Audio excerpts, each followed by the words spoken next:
হায় হায়, যার শরীরে টাচ লাগলে ভাগ্য খোলে। আল্লাহ রসুল জুমার নামাজ পড়াইতেন খেজুর গাছের উপরে পিঠ লাগায়া। ওই সময় মেম্বর ছিল না, কে জানি কোত্থেকে মেম্বরের প্রযুক্তি শিখা আসছে।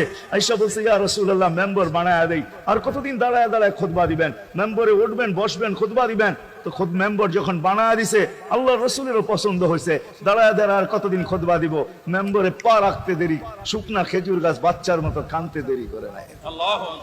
শুধু কাঁদে নাই, সে তো বলতেও ছিল মনে হয় আমার কাছে যে শুধু কাঁদে নাই, বিলাপ করতেছিল সে, কোত্থেকে এই ব্যক্তি আসলো, সে কোত্থেকেই মেম্বরের প্রযুক্তি পাইলো, আর মেম্বরই বা কোত্থেকে বানাইলো, আমাকে বঞ্চিত করলো তো করলো কেন?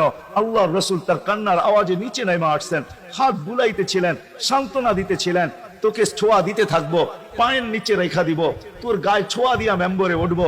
আল্লাহ রসুল শান্ত করতে পারেন নাই। সর্বশেষ যখন বলছেন, তোকে জান্নাতে নিয়ে যাব, তুই দুনিয়া আমাকে খেজুর খাওয়াইতে পারিস না, জান্নাতে নিয়ে যাব, তুই জান্নাতে খেজুর দিবি, আমি মন বড়া খাবো, তখন যে তার কান্না ঠান্ডা হয়েছে। মেরে দোস্ত, যার ছোঁয়া লাগলে ভাগ্য খোলে।